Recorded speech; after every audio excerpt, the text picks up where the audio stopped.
Now, at the end of our podcast, we do a thing called Unhelpful Advice. It's a email. People ask questions, and we give them advice. It doesn't have to be helpful.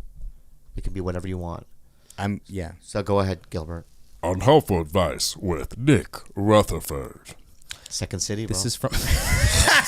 Always promoting that school. Holy shit. Chicago, Second City, bro. Wow. This is from a female listener. We'll call her HB. I have a coworker who I became extremely close friends with. Throughout that time, I made myself emotionally available for her in times of hardship in her life, and really made an effort to be as good of a friend as her as I could.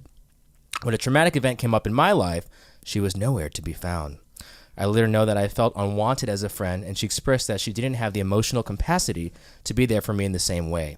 It just felt unfair, and she completely withdrew from the friendship after that, and basically replaced our friendship with another coworker. It's hard because I constantly have to see her at work, and we don't say anything to each other anymore. As the Slut King and the Don, what should I do? Love you guys, HB.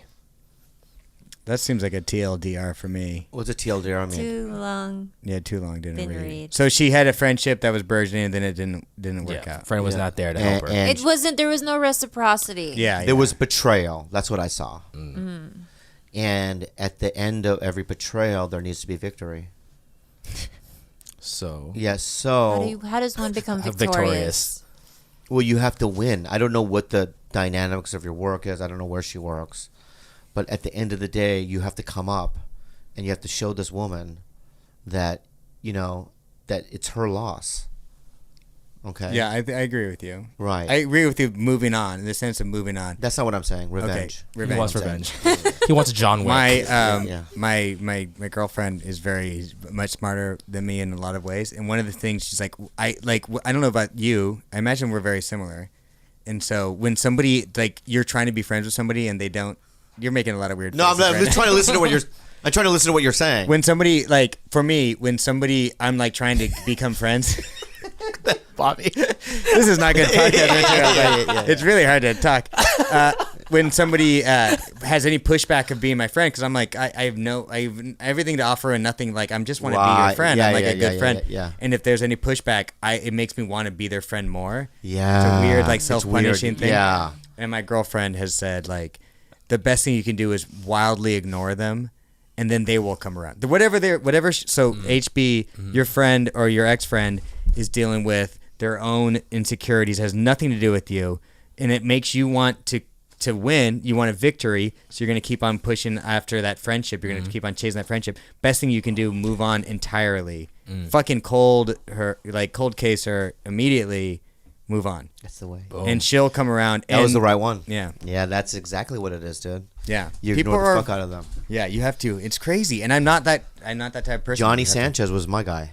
Your best friend? No, Johnny Betrayal? Sanchez, back in the 90s, there was a comic, and he was the Dane Cook of the Comedy Store. He was on fire. The Dane Cook of the Comedy Store. He really As was. in the Dane Cook of the Laugh Factory. Yeah. That's funny. And he was on fire. And everyone all the young guys, doormen, used to follow him around, want to be his friend. I would call him. He would never call me back. I prayed to God, that he would be my best friend. I remember going on my hands and knees, please, God, I love this guy. This guy's the coolest. And then I just one day just said, fuck this. Fuck. I mean, he's a nice guy. He's a very funny guy. And then I just went the opposite direction. I just started doing my own thing.